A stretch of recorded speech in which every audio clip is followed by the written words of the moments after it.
অনেক রকমের সমাধি, আর আপনারা সমাধিস্থ না হয়ে শুনে যাচ্ছেন, এটাই আশ্চর্য। খাওয়ার পরে এসে হলে সমাধিস্থ হওয়া কিন্তু খুবই স্বাভাবিক। এবং ভগবান শঙ্করাচার্য স্তোত্রে বলছেন নিদ্রা সমাধি স্থিতি, ওটাও আমাদের আছে।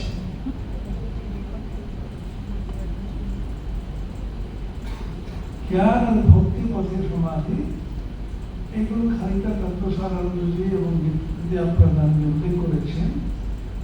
ঠাকুর বলেছেন তারই গুলো উল্লেখ করা আছে। সমাধি মোটামুটি দুই রকম। জ্ঞানের পথে বিচার করতে করতে অহম নাশের পর যে সমাধি, তাকে স্থিত সমাধি বা জড় সমাধি, নির্বিকল্প সমাধি বলে। নির্বিকল্প সমাধি ব্র্যাকেটে আছে, সেটা শ্রীম নিচে না ঠাকুর বলছেন জানি না আমরা। স্থিত সমাধি, জড় সমাধি, এই ব্যাপারে ঠাকুর বলছেন। এই মূল জিনিসটা এখানে ঠাকুর বারবার বলছেন অহম নাশ। যতক্ষণ না অহম বোধ থাকে, তখন শরীর বোধ, অন্তঃকরণের বোধ থাকে। আমি শরীর, আমি মন, আমি চিত্ত, আমি অহংকার, আমি বুদ্ধি, যতক্ষণ না এটা থাকে সমাধি হয় না। জ্ঞান পথে বিচার করতে করতে স্বামী ব্রহ্মানন্দ সংকলিত শ্রী শ্রী রামকৃষ্ণ উপদেশ করে চুক্তি হয়ে আছে। যদি আমাদের না থাকে অবশ্যই কিনে নেবেন, যদি না পড়ে থাকেন অবশ্যই পড়বেন, পড়ে যদি মনন না করে থাকেন অবশ্যই মনন করবেন। কারণ এই পুস্তকটা শোনা যায় যখন রাখাল লিখছিলেন, ঠাকুর নাকি দর্শন দিয়ে বলেছেন ওই রাখাল, আমি তো এরকম বলিনি, আমি ওই রকম বলেছি। সেই জন্য সেই পুস্তিকা যেটা আছে শ্রী শ্রী রামকৃষ্ণ উপদেশ স্বামী ব্রহ্মানন্দ সংকলিত, স্বয়ং শ্রী রামকৃষ্ণ সম্পাদিত, compiled by Swami Brahmananda and edited by Sri Ramakrishna himself, এটা আমরা কিন্তু পাচ্ছি। সেই বইতে প্রথম উপদেশ ঠাকুরকে ভক্তির অবতার বলে আমরা ভাবি, যেমন চৈতন্য মহাপ্রভু তিনি একেবারে দশনামী সম্প্রদায় একজন বেদান্ত সন্ন্যাসী, কিভাবে ভক্তি জ্ঞান মিশ্রণ এই দুজনের মধ্যে আমরা পাই। প্রথমটা হচ্ছে আমি কে। এখন আমরা বিভিন্ন তত্ত্ব নিয়ে আলোচনা করি, সেটা ব্রহ্মকে নিয়ে আলোচনা করে কিন্তু বৃথা। কারণ ব্রহ্ম কি বস্তু, ঈশ্বর কি বস্তু, কেউ আমরা দেখিনি, কেউ দেখে দেখতে পারে জানি না। কিন্তু আমরা সবসময় বুঝি, শুনি, বলি যেটা কি আমি। আমেরিকান সাইকোলজিক্যাল অ্যাসোসিয়েশন ওরা একটা সমীক্ষা করেছিল, এটা রিভিউ। সেখানে what is the most often used word in English language, ইংরেজি ভাষাতে সবচেয়ে ব্যবহৃত শব্দ কোনটা? কি বলুন? আই। বাংলাতে আমি, সংস্কৃতে অহম। সেজন্য উপনিষদে বলেছেন ব্রহ্মা হচ্ছে, ওম হচ্ছে ব্রহ্মের নাম, আর আত্মার নাম হচ্ছে অহম। বাড়িতে পৃথিবীতে আছেন কে? আমি। কোথাও শুনবেন না কেউ নাম বলবে না। টেলিফোন করলে আমি বলছি, যে শুনে সেই জানে।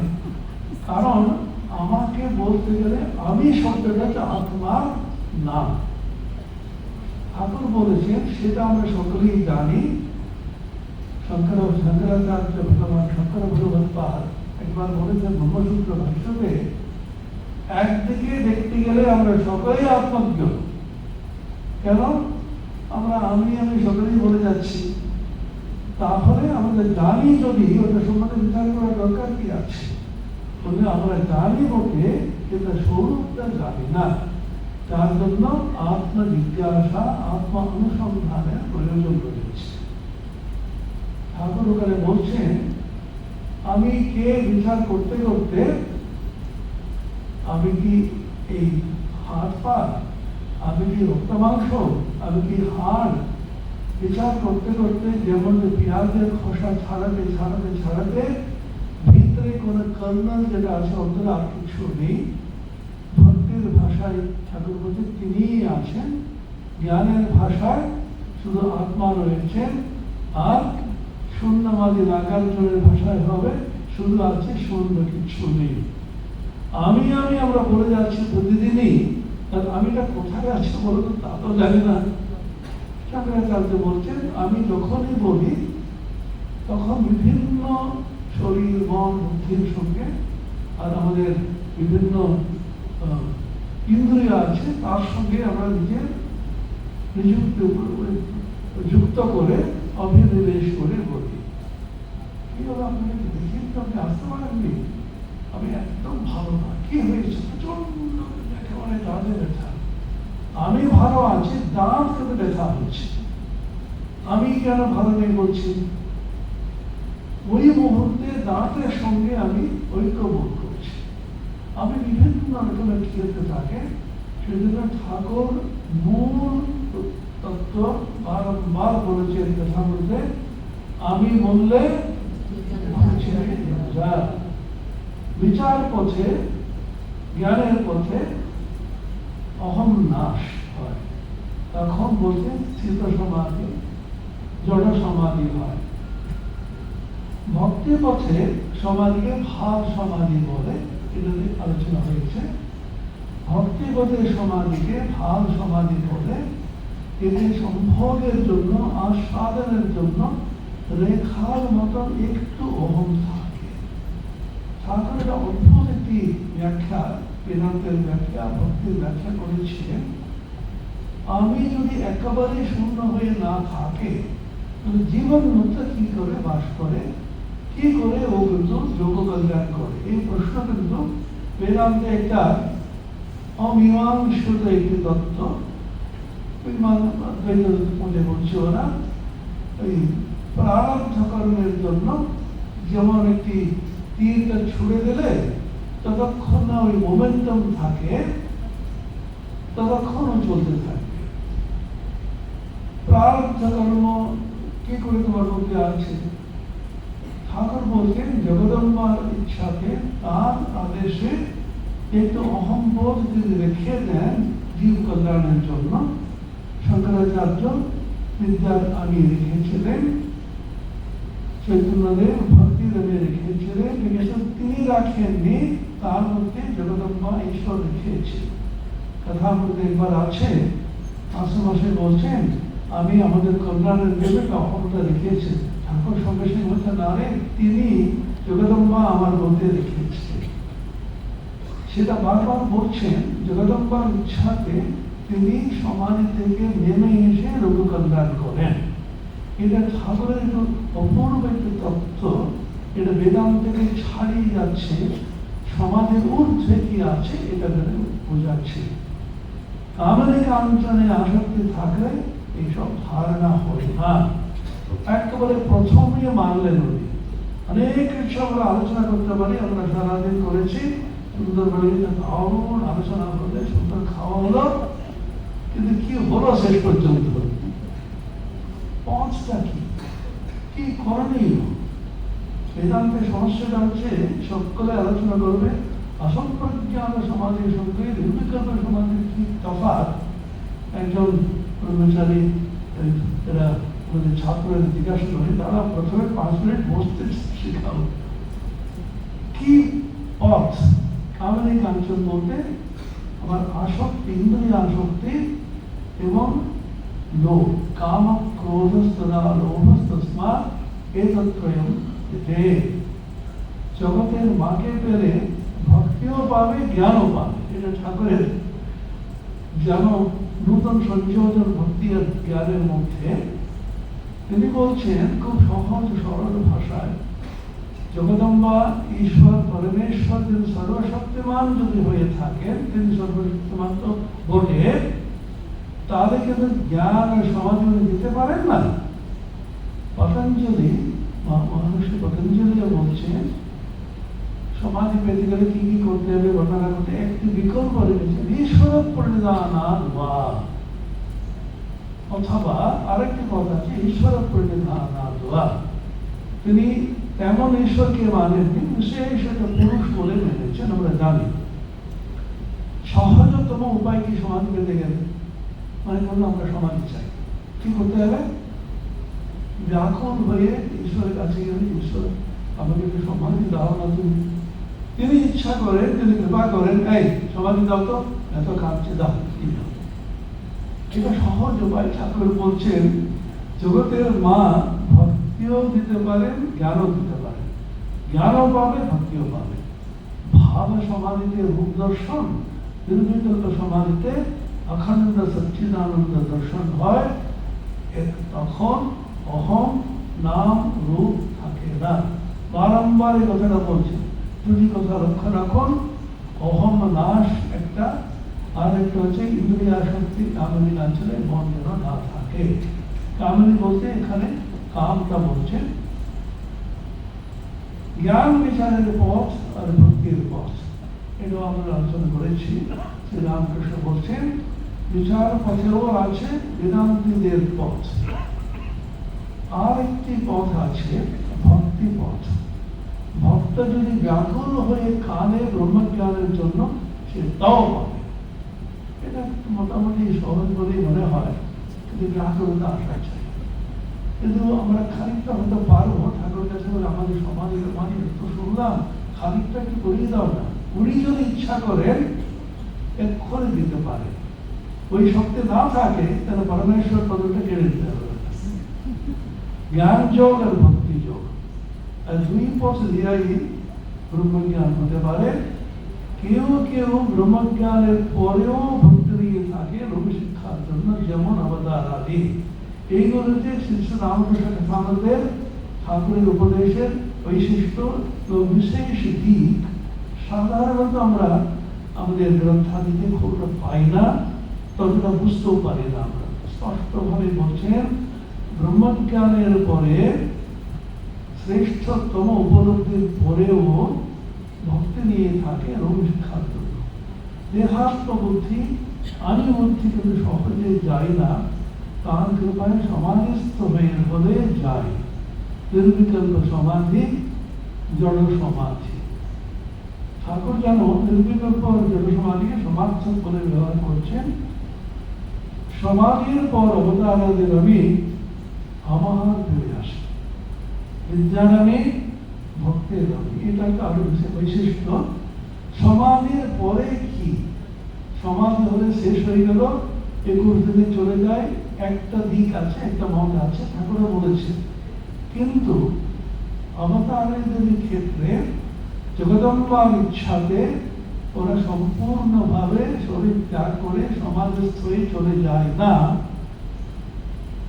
জগদম্বা আদেশ করেন, ঠাকুরকে করেছে 6 মাস নির্বিকল্প সমাধিতে থাকার ফলে, যেটাকে ঠাকুর বলছেন জড় সমাধি, শরীর ত্যাগ হয়ে যেত। তখন তিনি জগদম্বার আদেশ পেলেন, তুই ভালো মুখে থাক। 3 বার শুনেছিলেন, তুই ভাবে থাক, তুই ভালো মুখে থাক। অর্থাৎ সম্পূর্ণভাবে সমাধিস্থ হয়ে শরীর ত্যাগ করবে না, লোক কল্যাণের জন্য আবার ফিরে আসো। সামান্যতম যেন আমিটা রাখো। কিরকম? পুরা দড়ির উদাহরণ দিচ্ছেন, সেটা বাঁধতে পারে না, কিন্তু সামান্যতম আমি, ঠাকুর বলছে পাকা আমি। কাঁচা আমি আমাকে বন্ধনে ফেলে, মুখে ফেলে কামের কাঞ্চনে আসক্ত করায়, কিন্তু পাকা আমি নিয়ে থাকো। কখন? সমাজের পরে ফিরে এসে পাকা আমি অবলম্বন করে জগতের কল্যাণ করো। বারংবার কথাটা বলেছে। সেটাই স্বামীজি আমাদের সকলকে শিক্ষা দিয়েছেন। জগৎ হিতায়, তার সঙ্গে আর কোনো মোক্ষার্থ। বিদ্যার আমি, ভক্তের আমি। এই বিদ্যার আমি দিয়ে লোক শিক্ষা হয়। শঙ্করাচার্য বিদ্যার আমি রেখেছিলেন। একজন পণ্ডিত এসেছে, ঠাকুর কিন্তু হিন্দুস্তানিতে সুন্দর বলতে পারতেন, ভাষণ লিখে দিচ্ছেন। মধুর হিন্দুস্তানিতে কথা বলিতেছে বলে বাংলায় লিখছেন। আচ্ছা জি, সমাধি কিরকম বলো দেখি। पंडित जी, समाधि दुई प्रकार, सविकल्प और निर्विकल्प। निर्विकल्प समाधि में और विकल्प नाय सामना हाँ तदाकार कारित छाता ध्येय भेद थाकेना একেবারে পুরো বেদান্তের সারটা বলে দিলেন। তদাকারিতা কারিতা অখণ্ডাকার কারিতা বুদ্ধি বৃত্তি ইত্যাদি আমরা বেদান্তের সার করে পাই। পূজনীয় স্বামী ভজনানন্দ সকালে বললেন ধান ছাতা এবং ध्येय ত্রিপুটি থাকে না। আর চেতন সমাধি ও জড় সমাধি, চেতন সমাধিতে সম্ভবত ঠাকুর বলছেন যিনি জড় সমাধিতে সম্পূর্ণভাবে শরীর ত্যাগ করে চলে যান না, চেতন সমাধিতে উনি জগদম্বার ইচ্ছায় পাখা আমি খানিকটা জগদম্বা রেখে দিয়েছেন, তার দ্বারা লোক কল্যাণ করে। नारद सुखदेव के लिए चेतन समाधि केमन जी? पंडित जी आप की बोल रहे आज्ञा है। आर जी उन्मना समाधि या स्थित समाधि केमन जी? पंडित जी चुप করে কোনো কথা বলছেন, নতুন নতুন বলে যাচ্ছে। সাধারণত বললে মনে হবে কত রকমের অনুভূতি আছে, কত তুমি বলতে পারতেন সহজতম ভাষাতে। উন্মনা সমাধি স্থিত সমাধি বলছেন। উন্মনা সমাধি বলে চেতন সমাধির মতন হয়তো হবে। নাদ ভেদ হলে সমাধি, এই মাত্র আমাদের বিদ্যাপ্রকানন্দ বলেছিল। এই শোনো, এরই নাম নিরাকার সচ্চিদানন্দ দর্শন। বিশুদ্ধ চক্র ভেদ হলে সকলই আকাশ। ঠাকুর এখানে বেদান্ত, তন্ত্রের সচ্চক্র আর ভক্তি সমস্তগুলোকে মিলে এত অপূর্ব একটা খিচুড়ি দিয়েছেন আমাদের সমাধি। সব পথ সব পথকে মিশিয়ে অত্যন্ত অপূর্ব সুন্দর ভাষায় যারা উনি আমাদের বলছেন বিশুদ্ধ চক্র ভেদ বলে সকলই আকাশ। রামকৃষ্ণ এই মায়া জীব জগৎ পার হয়ে গেলে তবে নিত্যতে পৌঁছানো যায়। নাম ভেদ হলে তবে সমাধি হয়। ওঙ্কার সাধন করতে করতে নাম ভেদ হয় আর সমাধি হয়। এই মাত্র বিদ্যাপ্রদান যেটা বললেন, অনেক রকমের এই উপায় সাধন পদ্ধতি হয়েছে, যেটা বললেন অজপা জপ সোহম হংস ইত্যাদি করে ওঙ্কার সাধন করতে করতে ঠাকুর পরে বলবেন এখানে যেমন উদাহরণ বলবেন। সন্ধ্যা গায়ত্রী ওঙ্কার সমাধি। সন্ধ্যা গায়ত্রীতে লয় হয়, কথা বলতে যারা অবশ্যই পড়েছেন, একদম প্রথম কথা মাস্টারমশাইরা শুনেছিলেন। সন্ধ্যা গায়ত্রীতে লয় হয়, গায়ত্রী ওঙ্কারে লয় হয়। এখানে আরেকটি যোগ করেছেন, আরেকটা জায়গায় আছে এটা। সন্ধ্যা গায়ত্রীতে লয় হয়, গায়ত্রী প্রণবে লয় হয়, প্রণব সমাধিতে লয় হয়। যেমন খন্দার শব্দ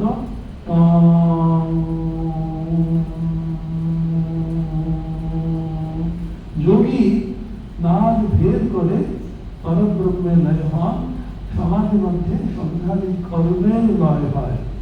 এই রকমে জ্ঞানদের কর্মত্যাগ হয়। কিভাবে এখানে যোগী, তারপরে ভক্ত, তবে জ্ঞানী সমস্তগুলোকে মিশিয়ে শুদ্ধ বলছেন যে জ্ঞানদের কর্মত্যাগ হয়। এখন গীতাতে যেমন ভগবান বলছেন অর্জুনকে এই কর্মত্যাগের জন্য চেষ্টা করো না, তখন আপনা আপনি ত্যাগ হয়। নৈষ্কর্মে সিদ্ধি তোমার হবে। পূজনীয় ভজনানন্দের কাছে আমরা অনেক অনেক শুনেছি, এইটুকু আমাদের জ্ঞান তার কৃপায় প্রাপ্ত। তিনি বলতেন জ্ঞান ভক্তি এবং কর্মের কি তফাৎ? জ্ঞান পথে পথটাও জ্ঞান, শেষ গন্তব্যস্থলটাও জ্ঞান। ভক্তি পথে সাধনাও ভক্তি এবং প্রাপ্তি স্থানও ভক্তি। কর্মপথে সাধনা কর্মযোগ এবং প্রাপ্তি স্থান হচ্ছে নিষ্কর্ম সিদ্ধি। এটাই তফাৎ। এখানে বলছেন জ্ঞানীদের কর্মত্যাগ হয়, এটা লক্ষণীয়। জ্ঞানীরা কর্মত্যাগ করে তা না। ভগবদ গীতাতে শ্রীধর স্বামী অষ্টাদশ অধ্যায় 2য় শ্লোকে বলছেন, উদ্ধৃতি দিচ্ছেন যোগ বাসিষ্ঠ রামায়ণ থেকে, না কর্মাণি ত্যজেত যোগী কর্মভিঃ ত্যজ্যতে আসৌ। যোগী কর্মকে ত্যাগ করে না, কর্মের দ্বারা ও ত্যক্ত হয়, কর্মকে ছেড়ে দিচ্ছে। ঠাকুরের উদাহরণ, বৌমা যখন অন্তঃসত্ত্বা হয়, শাশুড়ি কাজ কমিয়ে দেয়। বৌমা যদি বলে আমি কাজ করবো না, তাকে করতেই হবে ধরুন। তখন ঈশ্বর কাজ কমিয়ে দেন, উপলব্ধি যখন হয়ে গেল, সন্তান যখন হয়ে গেল, ওটা নিয়ে নাড়াচাড়া করে করতে করতে জ্ঞানীদের কর্মত্যাগ হয়, সন্ধ্যাদি কর্ম আবার লয় হয়ে যায় সমাজের মধ্যে। ঠাকুরের যে হয়েছিল, আর পিতৃদেবের তর্পণ করতে গিয়ে জল গেলেন, জল গড়িয়ে গেল, গলিত হস্ত বলে, পুজো পার কিছু করতে পারবে না। ডাক্তার, সূর্য উঠলে বরফ করে জল হয়, আবার জানেন জল আবার নিরাকার বাষ্প হয়। শ্রীরামকৃষ্ণ অর্থাৎ ব্রহ্মসত্য জগৎ মিথ্যা, এই বিচারের পর সমাধি হলে রূপ ঠুপ উড়ে যায়, তখন আর ঈশ্বরকে ব্যক্তি পার্সন বলে বোধ হয় না। কিন্তু তিনি মুখে বলা যায় না, কে বলবে? যিনি বলবেন তিনিই তো নাই, তিনি আর আমি আর খুঁজে পান না। তখন ব্রহ্ম নির্গুণ অ্যাবসলিউট, তখন তিনি কেবল বোধে বোধ হন। এটা ঠাকুরের এটা বিচিত্র শব্দ, অপূর্ব একটি শব্দ, বোধে বোধ করা। কারণ মন বুদ্ধি অহংকারের দ্বারা বোধ করা যাবে না, আবার মনসা গোচরম ইত্যাদি বলা আছে। কিন্তু ঠাকুর বলছেন শুদ্ধ বুদ্ধির গোচর, শুদ্ধ বুদ্ধি, শুদ্ধ মন আর শুদ্ধ আত্মা তিনটি এক। তখন বোধে বোধ হয়, যদি বোধ বিদিতম মতম বুদ্ধত্বম হি বিন্দতে, এরকম পরিশুদ্ধ মন বলেছে। মন বুদ্ধির দ্বারা তাকে ধরা যায় না, তাই বলে ভক্তি চন্দ্র, জ্ঞান সূর্য। শুনেছি খুব উত্তরে আর দক্ষিণে সমুদ্র আছে, এত ঠান্ডা যে জল জমে মাঝে মাঝে বরফ তাই হয়, জাহাজ চলে না, সেখানে গিয়ে আটকে যায়। জ্ঞান বিচারের শেষে সমাধি হলে আমি জানি কিছু থাকে না, সমাধির পর কাহারও আমি থাকে। দাস আমি ভক্তের আমি, শঙ্করাচার্য বিদ্যানবী যোগ শিক্ষার জন্য লিখে দিয়েছিলেন, দাস আমি বিদ্যানবী ভক্তের আমি, এর নাম পাকা আমি। এটা নূতন বেদান্ত দর্শন এবং ভক্তি শাস্ত্রের নূতন সংযোজন যেন মনে হয় ঠাকুরের, কি করে অবতার আদি থেকে লোককল্যাণ করেন। শ্রীরামকৃষ্ণ কেশবের প্রতি কিরকম জানো? যেন সচ্চিদানন্দ সমুদ্র কুল কিনারা নাই, ভক্তি প্রেমে এই সমুদ্রের স্থানে স্থানে জল বরফ হয়ে যায়, স্থানে স্থানে যেন জল বরফ আকারে জমাট বাঁধে। অর্থাৎ ভক্তের কাছে যদি সাক্ষাৎ হয়ে কখনো কখনো সাকার রূপ হয়ে দেখা যায়, আবার ব্রহ্ম জ্ঞান সূর্য উঠলে সে বরফ গলে যায়। অর্থাৎ ব্রহ্মসত্য জগৎ মিথ্যা, এই বিচারের পর সমাধি হলে রূপ রূপ সব উড়ে যায়। তখন কে কি তিনি মুখে বলা যায় না, মন বুদ্ধি অহং তত্ত্ব দ্বারা তাকে ধরা যায় না। যে লোক একটা ঠিক জানে, সে আর একটাও জানতে পারে, যে নিরাকারকে জানতে পারে, সে সাকারও জানতে পারে। অন্য জায়গায় বলেছেন, বিচিত্র একটা তত্ত্ব পরিবেশন করেছেন তিনি, কথাবার্তার মধ্যে আছে। তিনি বলছেন কোন কোন স্থানে বরফ আর গলে না, নিত্য সাকার। মাস্টার মাসে যেরকম ফিস করে বলছেন, প্রথমবার মাস্টার মাসে তর্ক করতে গেলে এমন একটা আঘাত পেলেন, আর অহংকার চূর্ণ হইল, বলছেন না। তারপরে ঠাকুরের সামনে জোরে কথাই বলতেন না, উনি বলছেন নিত্য সাকার কি আপনি বুঝতে পেরেছেন? এটা অপূর্ব নূতন তত্ত্ব, সেটা বিজ্ঞানের দ্বারাই বোঝা যাবে। ঠাকুর যা বলেছেন, এটা সমাধির পারে। অবতার আদি ঈশ্বর কোটি, তারা ফাঁকা জায়গায় বেড়াচ্ছে। তারা কখনো সংসারে বদ্ধ হয় না, বন্দী হয় না। তাদের আমি মোটা আমি নয়, সংসার লোকেদের মতো। সংসার লোকদের অহংকার, সংসার লোকদের আমি যেন চতুর্দিকে পাঁচের মাথার উপর ছাদ, বাইরে কোনো জিনিস দেখা যায় না। অবতার আদির আমি পাতলা আদি, এই আমির ভিতর দিয়ে ঈশ্বরকে সর্বদা দেখা যায়। যেমন একজন লোক পাঁচিলের এক পাশে দাঁড়িয়ে আছে, পাঁচিলের দুই দিকে অনন্ত মাঠ, সেই পাঁচিলের গায়ে যদি ফোকর থাকে, পাঁচিলের উধারে সব দেখা যায়। বড় ফোকর হলে আনাগোনা চলে। অবতারাদের আমি ওই ফোকরওয়ালা পাচ্ছি। এই প্রসঙ্গে মাসামশাই বলছেন, আপনি হচ্ছেন ওই ফোকর। অবতারাদের সম্বন্ধে বলছেন, এই দিকেও দেখতে পাবে এই জগৎকে, আর ওই দিকে দেখতে ব্রহ্মস্বরূপকে দেখতে পারে। আর তিনি এসে আমাদের ফোকরের মাধ্যমে আমরা এই পাশে আছি সংসারের জগতে, এর মাধ্যমে আমি ব্রহ্মদর্শন করতে পারি এবং ওই দিকেও খুব বড় পদের ছাপ দিয়ে ওই দিকেও চলে যেতে পারি। এর মানে দেহ ধারণ করলেও তার সর্বদা যোগেতেই থাকে। এক একটি কথা এত গুরুত্বপূর্ণ। ওরা কিন্তু দেহ ধারণ করে আছে, সাধারণ মানুষের মতো সব করে যাচ্ছে, কিন্তু যোগেতেই থাকে। আমার ইচ্ছা হলে বড় ফোকরের উধারে গিয়ে সমাধিস্থ হয়, আবার বড় ফোকর হলে আনাগোনা করতে পারে, সমাধিস্থ হলেও আবার নেমে আসতে পারে। অবতারের কথা বলছেন, এটা কিন্তু সাধারণ জীবের হয় না, সেটাও বলেছে। এটা আলোচনা হয়েছে চৈতন্যের 3 অবস্থা। কিন্তু এখানে বিশেষ হলো ঠাকুর এখানে বেদান্তের পঞ্চাত্মা পঞ্চকোষ যেটা বলি তার সঙ্গে মিলিয়েছে। বেদান্তের সঙ্গে এর বেশ মিল আছে। কোনটা? বাহ্যদশা, অর্থবাহ্যদশা এবং অন্তর্দশা। স্থূল শরীর অর্থাৎ অন্নময় ও প্রাণময় কোষ, সূক্ষ্ম শরীর অর্থাৎ মনোময় বিজ্ঞানময় কোষ, কারণ শরীর অর্থাৎ আনন্দময় কোষ। মহাকারণ পঞ্চকোষের অতীত।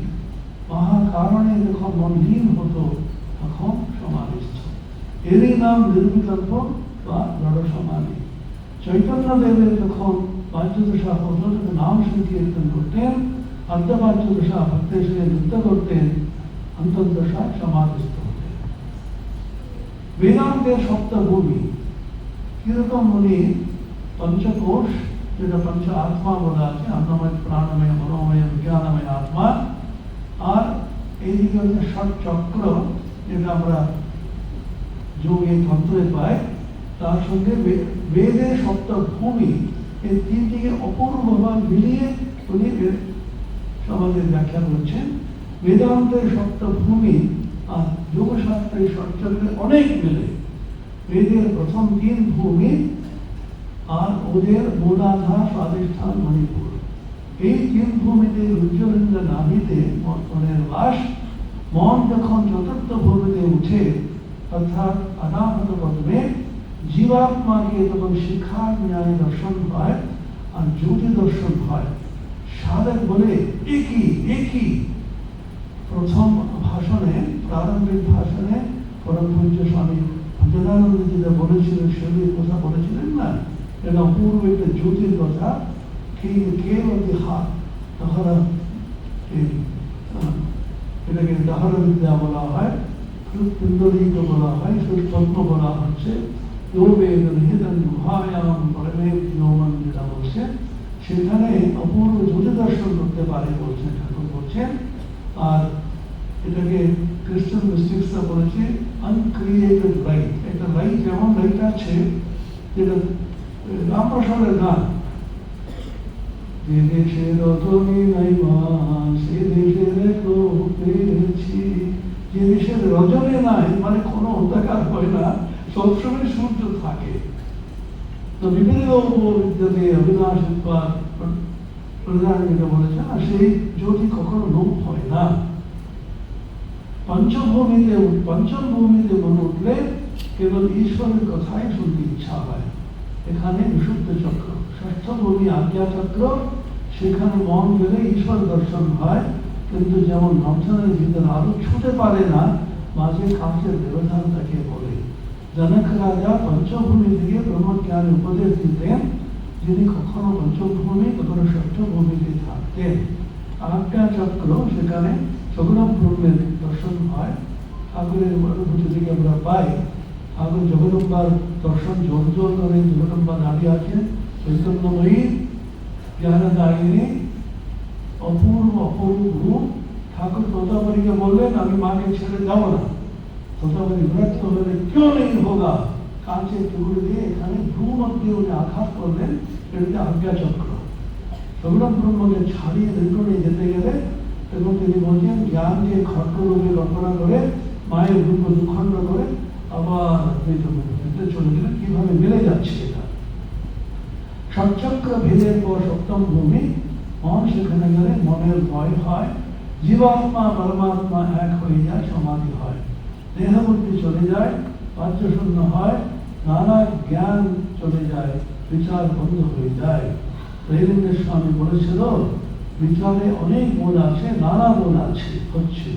সমাধির পর শেষে 21 দিনের মৃত্যু হয়, কিন্তু গোলকুণ্ডলীর জাগরণ না হলে চৈতন্য হয় না। কিন্তু স্বামীজি বলেছেন রাজযোগে, যে কোনো জ্ঞান হয় কুণ্ডলিনীর এবং জাগরণ হলে তবে হবে। জ্ঞান লাভ হলে অহংকার যেতে পারে, জ্ঞান লাভ হলে সমাধিস্থ হয়। এখানে মুশকিলটা হচ্ছে, জ্ঞান লাভ হলে অহংকার যাবে, অহংকার গেলে জ্ঞান লাভ হবে। কোনটা আগে হবে, কোনটা পরে? ভক্তি প্রস্তাবই ভালো মনে হচ্ছে। সমাধিস্থ হলে তবে অহং যায়, সেই জ্ঞান লাভ বড় কঠিন। বেদে আছে যে সপ্তম ভূমিতে মন ধরে সমাধি হয়, সমাধি হলে তো অহং চলে যায়। বিজয়, সেখানে পৌঁছার পর যখন ব্রহ্মজ্ঞান হয়, মানুষ কি দেখে? শ্রীরামকৃষ্ণ, সপ্তম ভূমিতে মন পৌঁছলে কি হয় মুখে বলা যায় না। জাহাজ একবার কালা পানিতে পেলে আর ফেরে না, জাহাজের খবর আর পাওয়া যায় না, সমুদ্রের খবরও জাহাজের কাছে পাওয়া যায় না। নুনের ছবি সমুদ্রে মাপতে গিয়েছিল, নুনের পুতুল, কিন্তু যাই নেমেছে অমনি বলে গেছে। সমুদ্র কত গভীর দিয়ে এসে খবর দেবে, যে দেবে সে ভেসে গেছে। সপ্তম ভূমিতে মনের নাশ হয়, সমাধি হয়, অহং নাশ। কি বোধ হয় মুখে বলা যায় না। আমার সপ্তম ভূমির প্রসঙ্গ এটা এই মাত্র বললাম না। 5 প্রকারের সমাধি, এটা কি অর্থ আমরা বুঝতে পারছি না।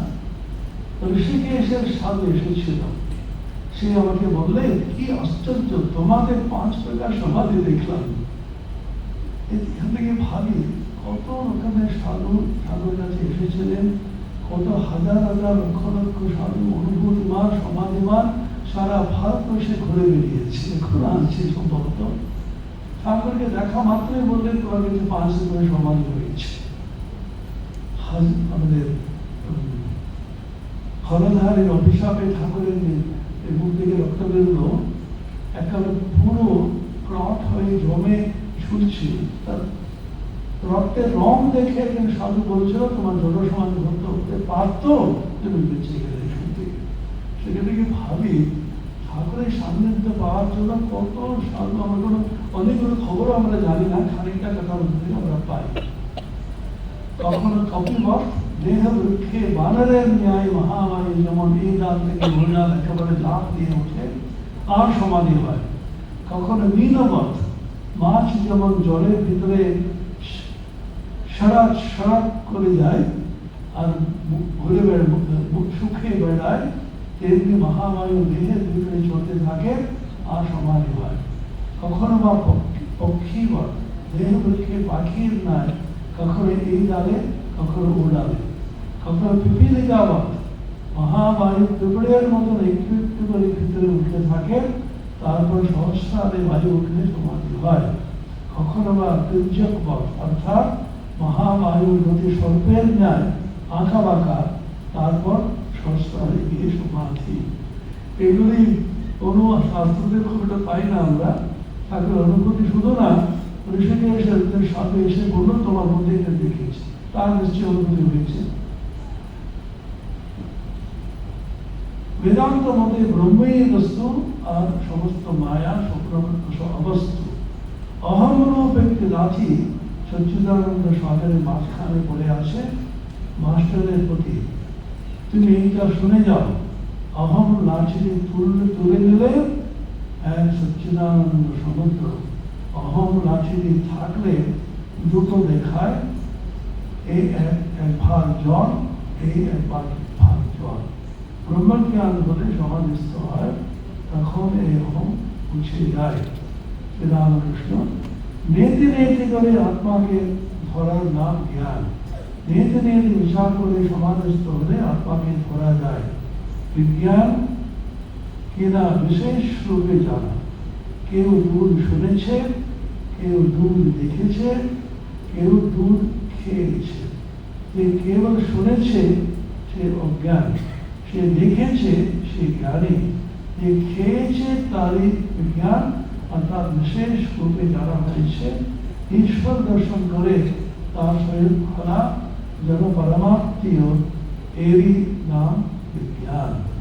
এটা বিশেষ একটি অবদান ঠাকুরের। এটা তুমি শুধু ঈশ্বর দর্শন করে সমাধিস্থ হলে ওখানে শেষ হয় না, অনুভূতির কোনো শেষ নেই।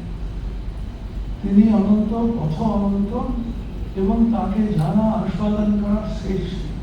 বিভিন্ন রূপে আস্বাদন করে কত রকমের তিনি করেছেন আমরা ইজ্ঞাতা করতে পারি না। এবং স্বামী বিবেকানন্দ লিখছেন তার নিয়মাবলীতে, কামনি কাঞ্চনের ন্যায় কোনো ভাবকে শ্রী ভগবান রামকৃষ্ণ খণ্ডন করতেন এবং সহ্য করতে পারতেন না। সেটা হচ্ছে ঈশ্বরের ইতি করা। তিনি এই এই এই বলে অনন্তকে খর্ব করা। তিনি অনন্ত কত রকমের বিচিত্র বিচিত্র অনুভূতি, কত রকমের ভারতবর্ষে হাজার হাজার হাজার বছর ধরে লক্ষ লক্ষ সাধু সন্ন্যাসী সাধক বিভিন্ন সম্প্রদায়ের কত রকমের অনুভূতি, তার খানিকটা আস্বাদন করার জন্য আমরা আজকে সমবেত হয়েছি। খানিকটা তো আমাদের